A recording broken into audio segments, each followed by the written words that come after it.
Welcome to another episode of Well-Adjusted Mama. I'm your host, Dr. Laura Brayton, and today's guest is Renee Pizzuto.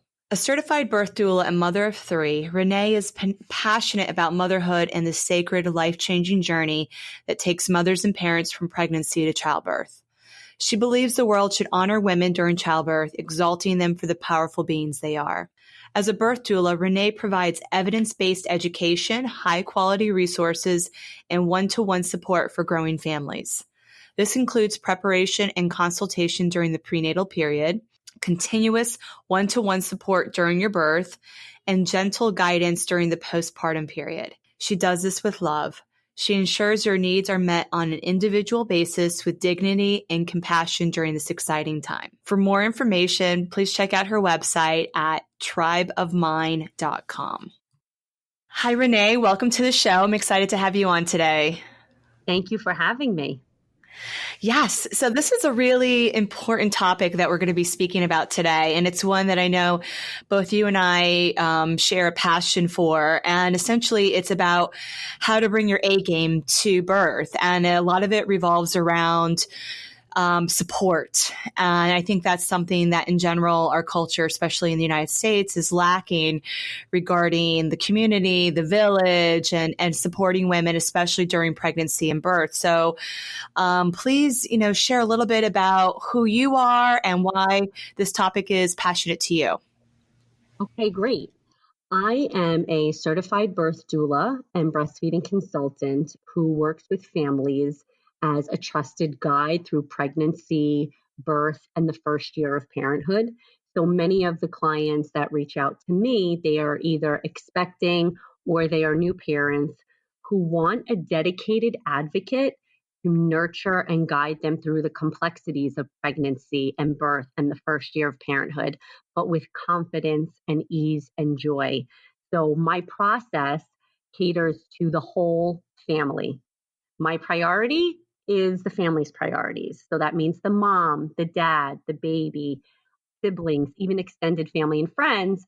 And this model of care allows parents to really explore the greatest chapter of their life very fully and authentically to create the experience that they're looking for. And so I became introduced to birth work when I was pregnant with my second child. And then I fully jumped in a few months after my third child was born.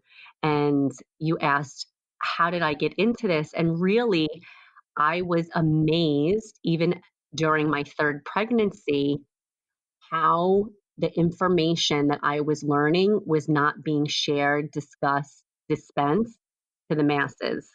Mm.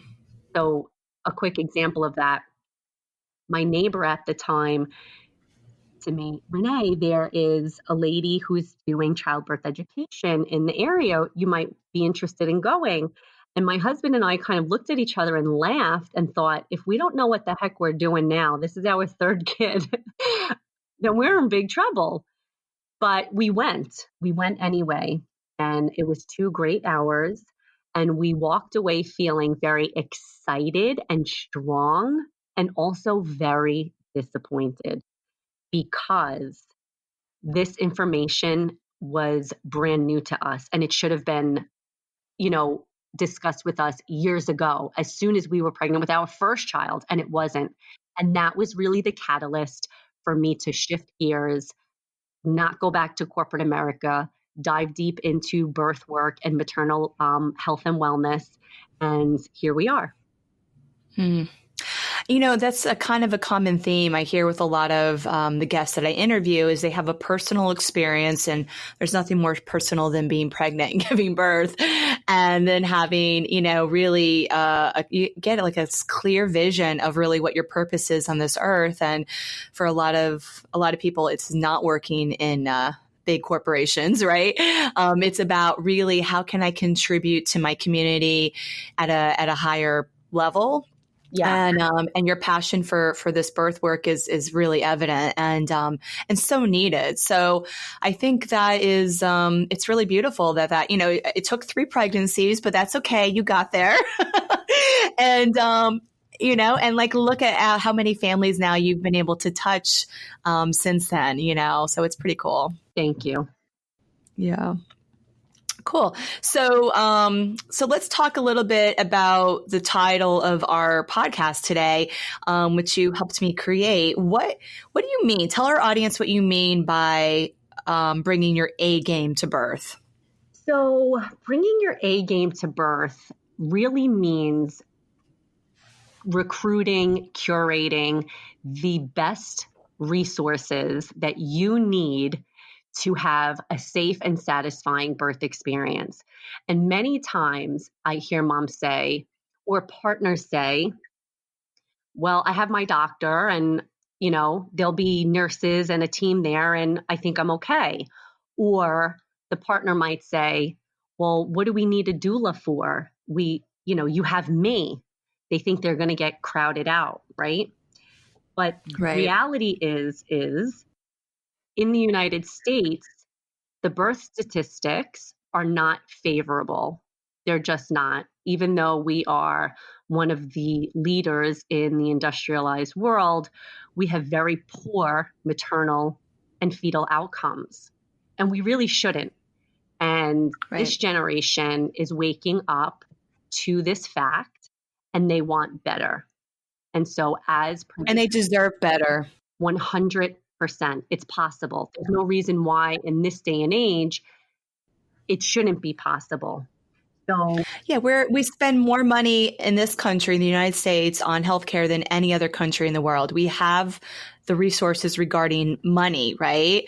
And so, how can we better utilize that resource? I know, exactly. But so this is where the upswing of intelligent consumers is kicking in. This is where parents are realizing that they want to invest their money and their time in people and in things that will support them mind, body, soul safely. So, it's a simple example, but I'm going to share it. When we're trying to purchase a car, right? We probably turn over every resource, every website, every feature possible to find out, is this car safe? How much mileage am I going to get per gallon? What are the ratings? What's the feedback? They will research a car, a materialistic disposable thing inside and out. They'll do so when they're planning a wedding for the wedding venue. Well, what am I going to get for my money? Well, do I want this or do I want that? But when we see it around birth, people don't have that same mindset all the time about birth, meaning what they should be researching, where they want to invest their money, and where are they going to get the best outcome. And this is how you start to create your A game for birth. You do your research and you create a solid team. So there's a couple of things that are involved in that, if you're ready for me to go at it. I am. Okay, perfect. So you have to realize that this is your right and your responsibility to know what's going on when it comes to your body and your baby. That's first. Okay. You also want to have something that's called evidence-based information. And evidence-based information means that you have research around the topics that affect you as a pregnant person, as a birthing person, and as a parent, and that you align yourself with a doctor or a midwife who also acknowledges and values this evidence. And then you have to figure out your values. But sometimes, Dr. Brayton, I like to do it in reverse. You have to think what do you want? What are your values first? And start with the end in mind. So if you're looking for a very physiological mother-led birth, then that's important. You have to start there. If you're looking for least amount of interventions, you have to start there. If you're looking for a calm home birth, then you have to start there. But you always need that evidence-based information, and you need a provider that is going to support your goals and your values. That's important. Yes. Yeah, you have to really be there is like being clear on what your vision is, honestly. Yeah. And I think what I at least hear in my practice here when I'm helping care for pregnant women is because there's a lot of fear around birth in our culture. Some of the women will share with me, like, I don't want to think about it. They don't want to put any attention, energy, meditation towards visualizing what their birth will look like. And they're kind of just putting the power into the birth provider's hands, typically an OBGYN. So, I think there's something to be said for that. If fear is coming up for you, or the other thing sometimes, like they're afraid of birth, or they're afraid they're not going to be able to have the birth that they want to create, right? That's like two different types of fear around birth. And I think whenever fear is coming up for us, it's an opportunity to look at it and examine it and feel it and sit with it and not avoid, suppress and look away, right? Like, so I was wondering if you could speak a little bit about that as well, because I think that's really an important point for women. Okay, I want to, they may not even know what type of birth they want to have, right? So like, how do you even get clear about what your ideal birth is going to look like, and hold strong and true to that, and not be afraid, like, okay, things might go differently, so I don't want to really commit to that, Those are really good points that you mentioned. And so, yes, my answer to that is having a doula. A doula is a person who is trained and has experience in childbirth. And the doula has existed since the very beginning of time. And it was the older women in your village, in your community, your mother, your aunts, your family members, even younger generations who were there to solely love and support the mom. And so, as you know, 1900s, the surge of our country, mothers going into the workforce, being separated from their children. This really changed the dynamic of the family setting here. And so we really went way off base. But like I had mentioned earlier, there is a generation that's choosing to swing the pendulum back to kind of bring balance to what is happening, because more and more mothers are saying, my friend had a traumatic birth experience, or I don't want a cesarean. That's like their bottom line. They want to avoid trauma at all costs.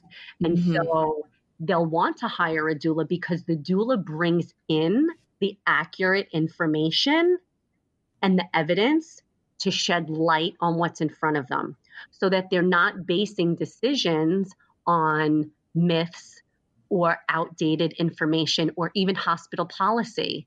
So this is how the information is coming to the surface. It's through acknowledgement and good conversation and gathering those resources. And if you have a great provider, which ideally everyone deserves, they're also practicing and they're aware of the evidence.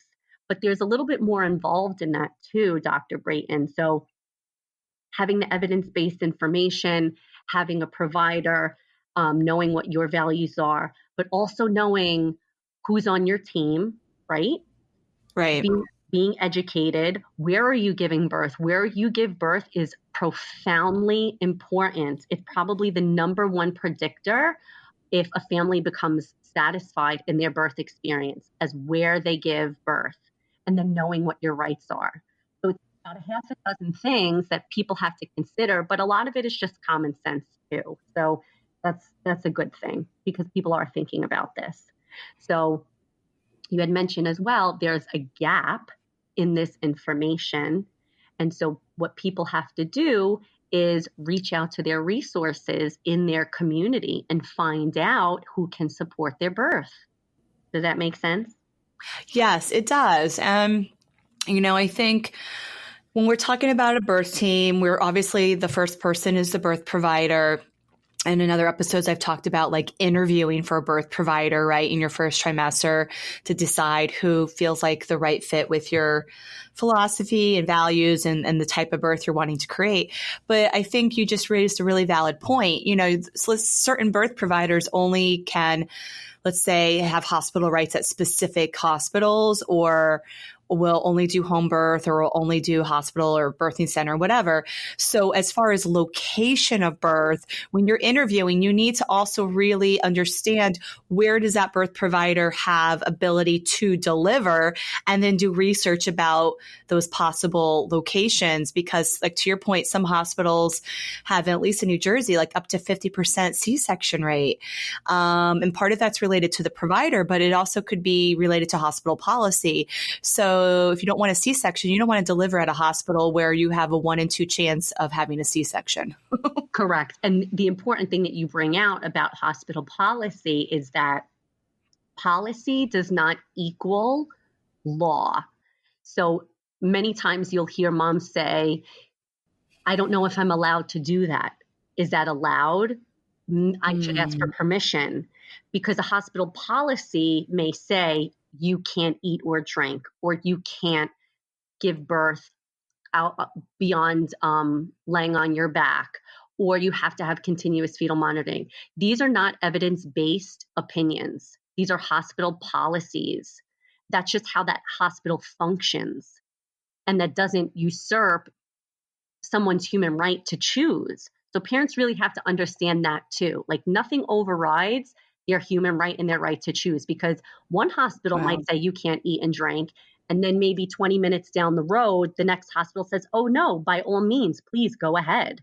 So where does that come in, right? Why do two different hospitals closely related to each other have very different policies? And so we have to keep in mind, or parents need to know, that hospital policies are written by attorneys. They're written by non-medically, trained people to limit the litigation of the hospital. Right. Because a hospital, it's all, once again, fear-based, right? They're making decisions out of fear regarding essentially CYA. Yes, and they can. So not all hospitals do that, and not all medical providers do that, but there's a good portion of them that do. And we live in a very litigious society, and they're doing their best to, like you said, safeguard their best interests. But parents have to realize, I don't have to choose that model. I don't have to choose to align myself with either a doctor or an institution that doesn't have my value system, or who doesn't want to support the value system that I have. Right. So that's really important too. The patient always holds the legal authority, period, the end. That's so important. And even when you just mentioned, like, I'm just imagining a woman in labor asking for permission to do something that at that moment is feeling what her body needs to go through the labor process. Like, that just makes me very sad that a woman would even feel like, I have to get permission. Is this okay? It's like your body is, you don't even have to consciously think about it. Your body is like, I need food. I need water. I need to stand in a shower, a hot shower. I need to go into this position right now while I'm laboring. And you just do it. It's animalistic, right? Like when an animal is in labor, they're not asking permission to do what they need to do to safely deliver that baby, right? So, humans are the same. When we're birthing, it's very animalistic. It's very primal. Yep. And we got to, a birthing mom does not want to be ideally bringing her logical brain into the picture, in my opinion. That's why you've, used prior to select your birth team and your birth location and everything's lined up. And then you just surrender, right? And you let the birth unfold naturally. So, wow, that's really fascinating that a woman would even feel like she needs to go there. Yeah, it's true. So that is an important point for anyone who is figuring out who their medical care provider will be, who they want it to be, where they give birth. You said earlier, doing your research, where would they be giving birth? And so that is the most important step in the whole process, because there are statistics around birthing in a hospital. There are statistics about birthing with a midwife. There are statistics about birthing with a birth center. And so knowing what those statistics are and those outcomes are, again, you can make an educated decision on what you think is best for you and your family. And so a small analogy again is you wouldn't go to a Japanese restaurant and demand chicken parmesan, right? Right. They're just not going to have it on the menu. I know it's a very simple example, but I relate very well to food, so I hope that's okay. So if you're looking for low intervention, if you're a low risk mom, right, to begin with, Right. if you're looking for the most natural, hands-off, again, mother-led or physiological birth, as we call it, then you might not want to birth in a hospital. You might want to birth in a birth center, or you might want to birth at home. You can't go into a Japanese restaurant and want Italian food. They don't have it. They're not built for it, and they're not going to function like that. So you need to just know that right off the bat and not take it personally, like, why won't they do this? Why won't they do this for me? So on and so forth. They don't have the ability. You're asking for something they can't provide. So don't go there. Go somewhere else. Right. And then the reverse is true. You know, occasionally in my office, I'll have a woman being like, I really want the epidural during my birth. And so once again, that's not an option at home or in a birthing center. So, you know, in that case, it's obvious that you need to go where it is on the menu. And that's, you know, or, you know, if you're high risk, you know, home birth is not a safe option for you. Correct. And possibly probably not a birthing center either. So it's very individualized. It's knowing, number one, where's your health status? Are you healthy enough to be able to have a home birth or a birthing center? And if not, that's okay. You have to go to where you and your baby are going to be safe. And that's, the research is also showing that if you're high risk, you need to be in the hospital in case, you know, something happens during the birth and you need medical care that can only be provided in a hospital setting. Absolutely. And still then, if it looks like you choose to birth in the hospital setting, still finding a doctor or a midwife that deliver in the hospital that still aligns with your values and that's willing to pay attention to the evidence. That is so important, that you want to align yourself with a doctor or midwife who's up on that information, who maintains a forward progressive education so that they're bringing this information directly back to their patient because it changes the trajectory of the mom's life, her health, and her baby. So by way of example, VBACs in, let's see, I think back in 2003, only 9% of moms VBAC'd. And that's because 77% of providers encouraged a repeat cesarean.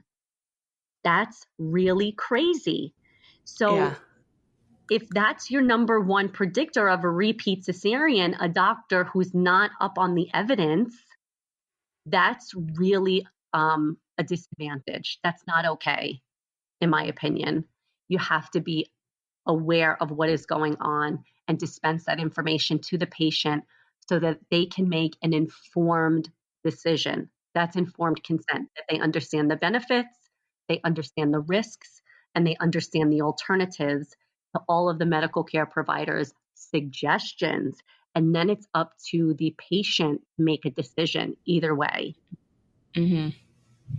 Yeah. And I mean, in rare cases, a VBAC is not really a safe option for a woman, but that's actually the minority of times. And for most women who've had a C-section, a VBAC is possible. And I know from state to state, the laws change about whether you can birth at home or a birthing center. I know New Jersey does not allow home birth VBACs, but the truth is that you could still have a VBAC. I've had women who had emergency C-sections or even scheduled C-sections for breech go on to have beautiful unmedicated VBACs in a hospital and really had this beautiful birth experience. So it is possible, right? And, you know, it's really about knowing what do you want and then really doing your your research to see if this is a good option for you, and go from there. Absolutely. So we started talking about a birth team, and we talked about the birth provider. We certainly talked about the value of a doula, the birth doula, which is a big part of the work that you're doing. Maybe you want to go into that a little bit more. And then if you could speak a little bit about who else you recommend as you're educating your pregnant moms on building their birth team. Okay. So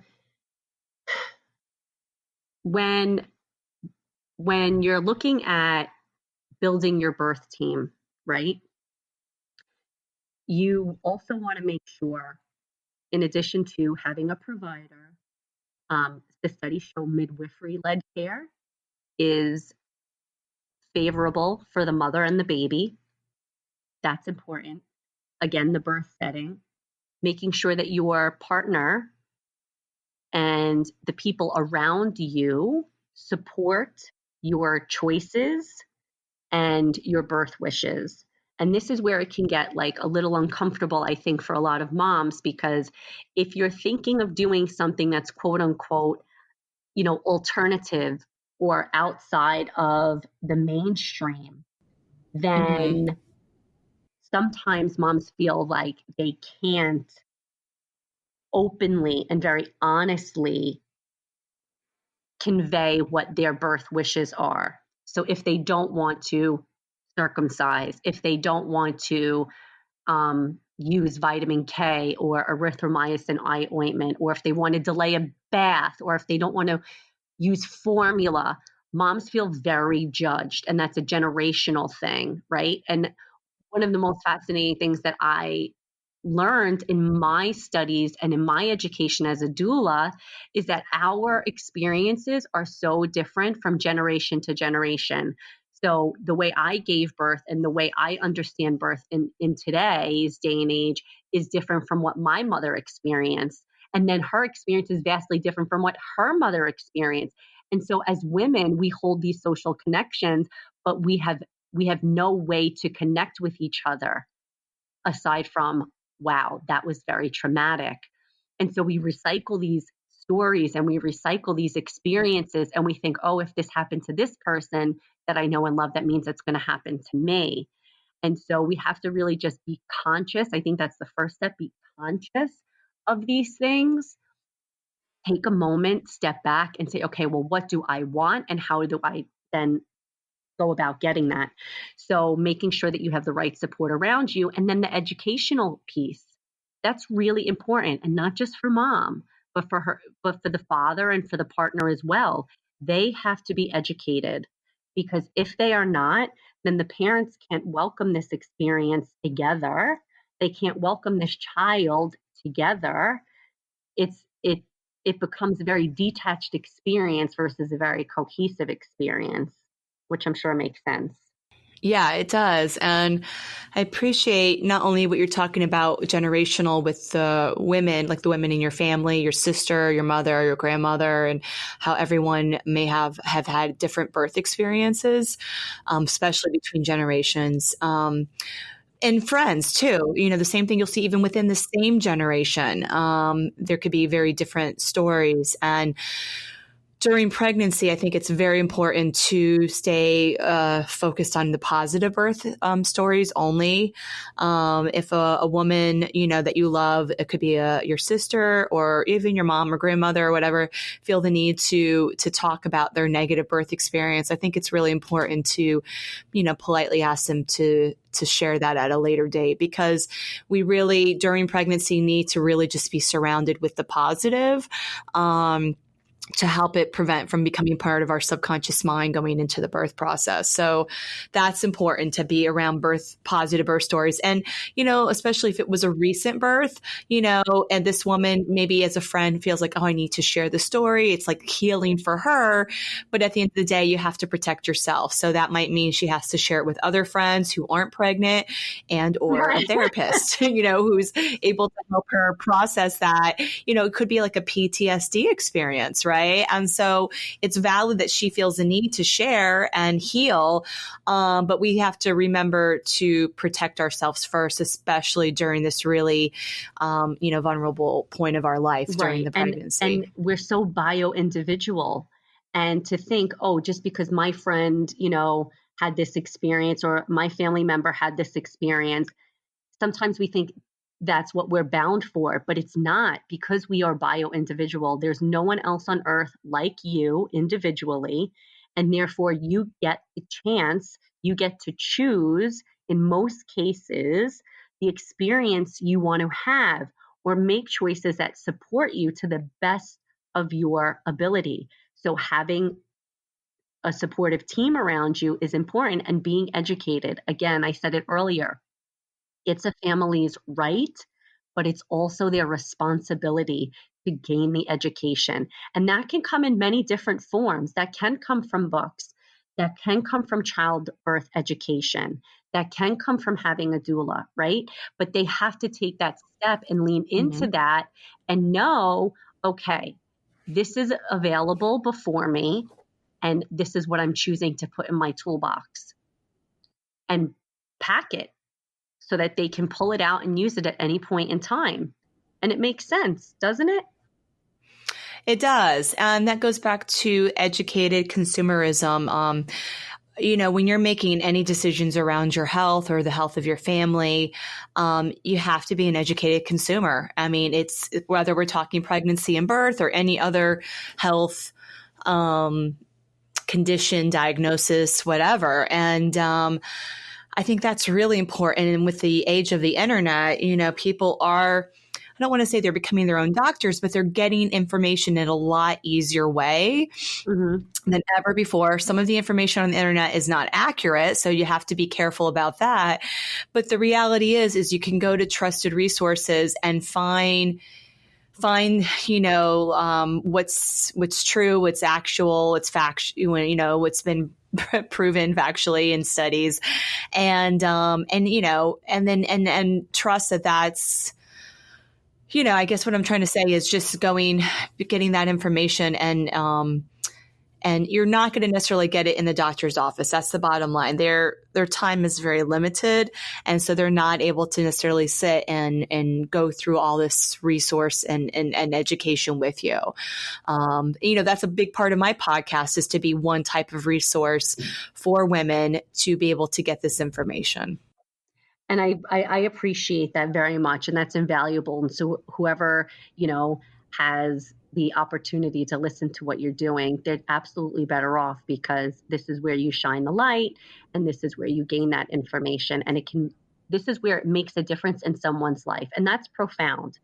So thank you for that. I will also say that if the doctor's not providing evidence-based information, then that's not the doctor for you, right? If that's something that you care about. And then you just have to find the provider and you interview with them, and you have, gentle but forward, respectful questions just to align and evaluate. Your healthcare shouldn't be any different than how you would evaluate anything else in your life. I think sometimes a major decision. Yeah, like buying a house, buying a car, like you mentioned earlier. Right, exactly. But sometimes people are intimidated because I'm not a doctor, I'm not a nurse, I don't have a medical background. Who am I to say, or who am I to question? But you are the only person to question. And that doesn't mean in a combative, hostile way. That's just informative dialogue. And everybody is entitled to that. And everybody should know that. So that's important. But also, your doula should be capable of providing you with the evidence. They should be able to support you so that you can advocate for yourself and for your child in what it is that you would like. So we provide the informational support along with the emotional support, the comfort measures, supporting advocacy, of course, but that's not just for the mother. That's also for the father and the partner, because they need it too. It's their birth as well, and they experience it. And like you said, they can also, have post-traumatic stress afterward, or anxiety, which 10% of fathers and partners do get. It usually hits later on in the first year of life, maybe around 6 months or 9 months, once they feel like, okay, their family is in a bit of a routine. So it's not just for the mom, it's for the whole entire family. Right. And this is a family unit, and the energetics of one member is certainly going to impact the other family members as well. Yes, absolutely. And it will affect how they transition as parents, how they communicate and how they connect as a couple, what their child sees, what their environment is like in their home. So this isn't very cut and dry, and we can categorize it and organize it into these neat little spaces. These things are very much intertwined. It's like a domino effect. So if someone is pregnant or they're thinking about becoming pregnant, going through these different steps and evaluating this is very important. Very, very important. It really is. So, when you're working with a client as a birth doula, you're giving her information, education, and resources. What other types of resources would you typically provide to a woman when you're working with her? And maybe also you could speak to when in her pregnancy do you two connect? Great question. I'll start with the second question first.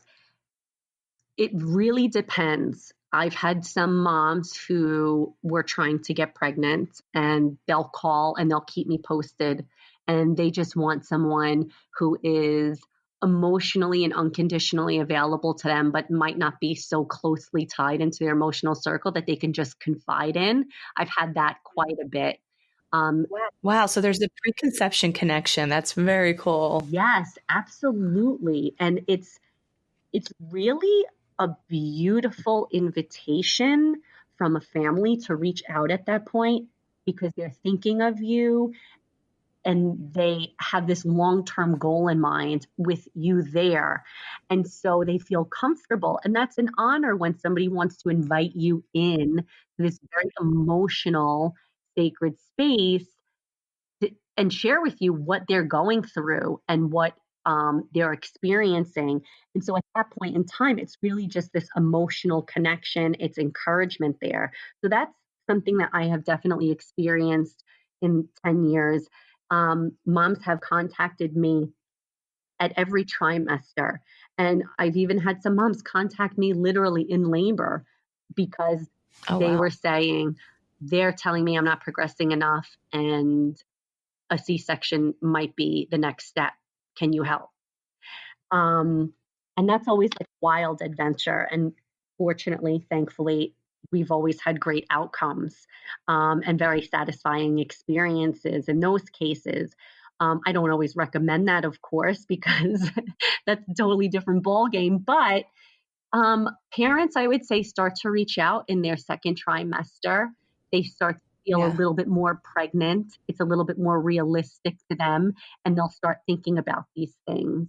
So I would say that's probably the average time frame. And then with respect to resources, so again, it always goes back to, for me, what are the goals and the values and the priorities of the family? And we start from there.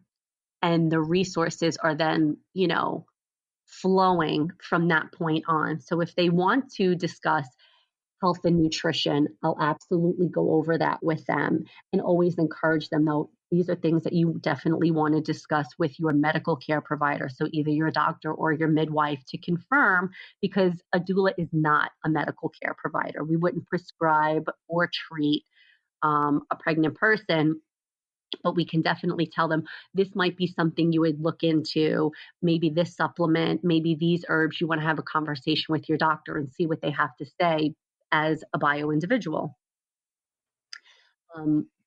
But in addition to that, it's also questions that they have around their baby. What are the decisions that they feel like they're going to have to make, or what decisions do they have to make that they don't even realize yet? So it's almost everything. It's this large umbrella that so many little, pieces fall under when it comes to information or resources, comfort measures, or emotional support. Yeah, that's a good point. Even for example, let's say right after the birth, while you're in the hospital, some new parents, especially first-time parents, may not be aware that immediately they're going to have to, immediately meaning within the first 2 days of that baby's life before they're discharged from the hospital is going to recommend a Hep B vaccine for the infant, for the newborn. They're going to recommend the vitamin K shot, like you mentioned, the eye ointment. This is typically standard of care in a hospital birth. However, the parents get to make the final decision with all of those choices. And it is important to remember they are choices and decisions. But if you and your partner haven't discussed any of these things, and now recently you've given birth, you're resting, you're recovering, and now the hospital's coming with you with these choices, and you haven't done any research, it can feel a little overwhelming, and it's easy to just go along with, well, this is what they're recommending, so I'll do it, but you're really not making an educated decision around that. Correct. And that is one of the things that you tackle in the prenatal education with the family. So with my clients, just for example, I provide 3 prenatal visits in their home. So they're individualized, and they don't even realize that these questions are coming down the pipe.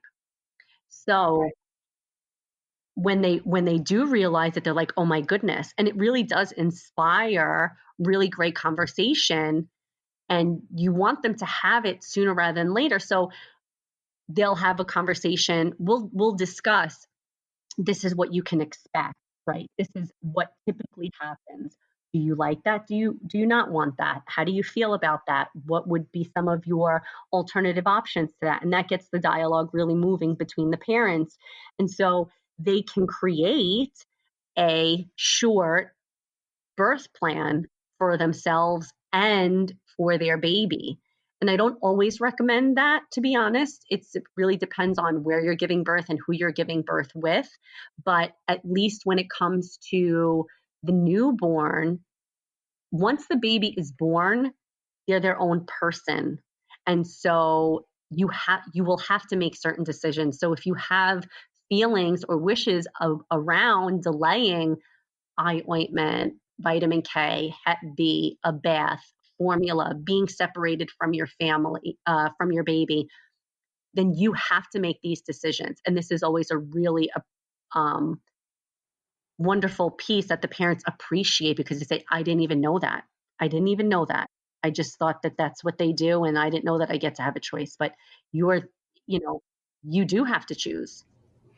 You have to choose, and you want to choose wisely. Some of these decisions can be very detrimental to your child's health. So it is something to be quite conscious of and informed going into the process. And I would say even with choices during the labor, so regarding like just different interventions during your childbirth education, whether it's your doula or childbirth educator, you're aware of, as things come up, these might be different things offered to you by the hospital, and then you can make a decision either way about whether you want to proceed with an epidural or Pitocin or some of the other interventions that might be offered along the labor process. And, once again, if they're offered and you've never heard of them, you're not aware of them, then you're really you're not doing your research while you're in labor. Like, that's the bottom line. So pregnancy is the time. And that's kind of the bottom line of this podcast episode. When you're bringing your A game to birth, this is not about showing up in giving birth. This is about really having several months, even possibly if you can preconception, just to start reading books, listening to podcasts, talking to other birth workers, and just getting a feel of what you're wanting to create for your birth. And then you're going to be really much more in alignment when you make decisions. Absolutely. So, to recap on the abundant information that we discussed and we shared today, for anyone who is considering this next step in their life, or they're in it. They want to make sure that they, one, they have accurate information, and that means evidence-based information. So real research, not just hospital policy or an old wives' tale or a loose opinion, but there's evidence attached to that. They want to make sure that they're aligned with the right provider who practices evidence-based care and who has the same value or approach to birth that the family themselves want. They have to choose their birth setting very well. So researching, what are my options? Do I have a birth center available to me? Do I have a hospital available to me that has low intervention rates?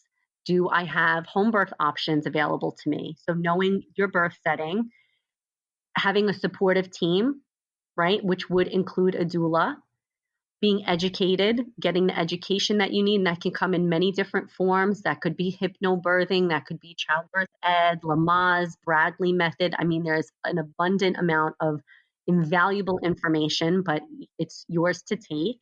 And then knowing what your rights are, knowing that you, as the patient, you are the legal authority. So having those, what I say, 6 pieces of information on your list and checking them off, that's what helps you to create your A game for birth. Awesome, Renee. Well, I really appreciate you taking your time to come on the show and to share your passion and wisdom for pregnancy and birth. And, I think that ideally all pregnant women, deep down want to bring their A game, and now they have a clear roadmap of how to do so. So thanks again for coming on. My pleasure. Thank you for having me.